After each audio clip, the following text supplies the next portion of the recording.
کو مانتے ہیں اور اس میں ہمارا کوئی اختلاف نہیں. آگے فرماتے ہیں میرے غلاموں جس طرح میں آگے دیکھتا ہوں اسی طرح میں پیچھے دیکھتا ہوں. حضور کی حدیث مبارکہ ہے میں تمہارے رکوع کو بھی جانتا ہوں میں تمہارے خشوع کو بھی جانتا ہوں. رکوع تو نظر آتا ہے آنکھیں دیکھتی ہے بندہ رکوع کر رہا ہے پر خشوع دل کی کیفیت کا نام ہے. یہ کسی مشین سے نہیں پہچانا جاتا یہ ذات مصطفیٰ ہی دیکھ سکتی ہے. اب مجھے بتاؤ جب حضور تمہارے دل کے حال بھی جانتے ہیں حضور تمہارے درود و سلام کو بھی سنتے ہیں ووٹ ڈالتے وقت مدینے والا نہیں دیکھتا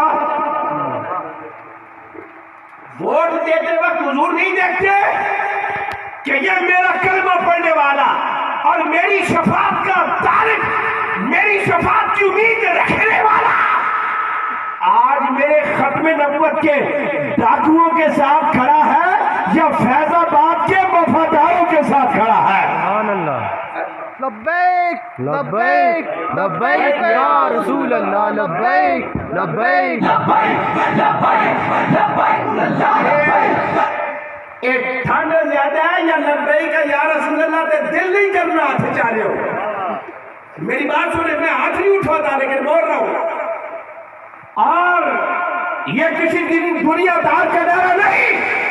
میں کہتا ہوں ایک بندہ صبح آنکھ کھولے نا اس کی صبح آنکھ کھولے ہاتھ میں تسبیح لے لے اور اپنے لیڈر کا نام لینا شروع کر دے. رات آ جائے پھر سونے کا وقت آ جائے اپنے لیڈر کا نام لیتے رہے سو جائے. یہ کرامن کاتبین کچھ لکھیں گے اپنے لیڈر کا نام لے تھا کچھ لکھیں گے کچھ نہیں لکھیں گے لیکن آنکھ کھلتے ساتھ ایک مرتبہ بھی کہا لبیک یا رسول اللہ لبیک لبیک لبیک یا رسول اللہ لبیک لبیک لبیک یا رسول اللہ لبیک لبیک لبیک. اس لیے مسلمان وہ ہوتا ہے کلمہ گو وہ ہے جو سب کچھ برداشت کر لیتا ہے ناموس رسالت اور ختم نبوت پہ غداری نہیں کر سکتا. میں نے کہا تم اتنے گئے گزرے ہو کہ اپنے ایمان کا سودا 2 سیمنٹ کی بوریوں پہ کر دو. تم اتنے گئے گزرے ہو کہ تم اپنی ووٹ کا سودا غریب پکی کرانے پہ کر دو. تم اتنے گئے گزرے ہو کہ اپنے ایمان کا سودا اپنی ووٹ کو 1 میٹر پہ قربان کر دو. میں نے کہا کربلا کا میدان یاد کر لو وہ کربلا کی تپتی ہوئی ریت کو یاد کر لو کہ یزید بھی حسین سے ووٹ ہی مانگ رہا تھا. کہتا تھا حسین ممبر بھی تیرے حوالے یہ مصلی بھی تیرے حوالے صرف مجھے ووٹ دے دے.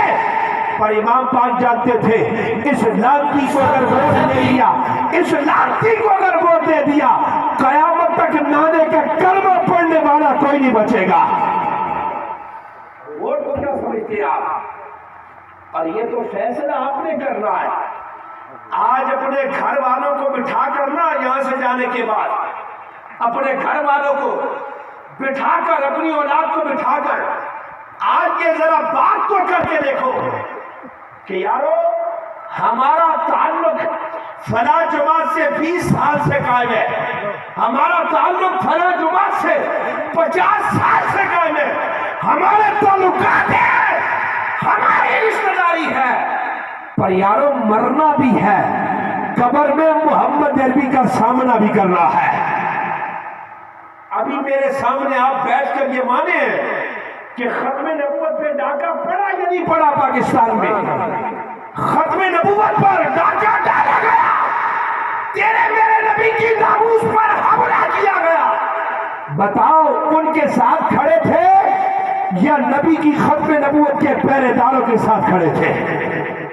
اور پھر جب بندہ پہرے داری کرتا ہے نا پہرے داری کرتا ہے ناموس رسالت اور ختم نبوت کا پہرے دار جب بندہ بنتا ہے تو پھر سنو پھر اسے بڑا جاگیردار ہونے کی ضرورت نہیں ہوتی بڑا سرمایہ دار ہونے کی ضرورت نہیں ہوتی بڑا کوئی ملک اور چودھری گھر بیچ بننے کی ضرورت نہیں ہوتی ایک کنال کی مسجد کا مولوی ہو اور ٹانگے بھی ساتھ نہ ہو، ویل چیئر پہ بیٹھا ہو، ٹانگے بھی ساتھ نہ ہو، ویل چیئر پہ بیٹھا ہو، اور جب ختم نبوت کی چوکیداری کرے اللہ پھر ہر مسلمان کے دل میں اس کی محبت کو پیدا کر دیتا ہے، اس لیے کہ اس نے کام اپنی ذات کے لیے نہیں کیا ہوتا، کام ذات مصطفیٰ کے لیے کیا ہوتا ہے۔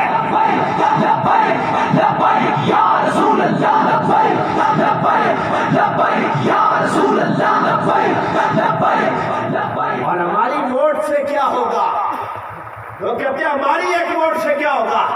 میں نے کہا قرآن نہیں پڑھا، حضور کی حدیثیں نہیں پڑھی، نہیں سنی کہ حضرت یوسف علیہ السلام کی جب بولی لگی بازار مصر میں، جب یوسف کو بیچنے کے لیے لایا گیا، ایک بڑھیا بھی سوئی دھاگا لے کر آ گئی یوسف کی خریدار بن کر، لوگوں نے کہا بڑھیا تیرا دماغ خراب ہو گیا، یہاں تو بڑے بڑے مالدار، یہاں پر بڑے بڑے سرمایہ دار یوسف کو خریدنے کے لیے آ گئے، تو سوئی دھاگا لے کر آ گئی۔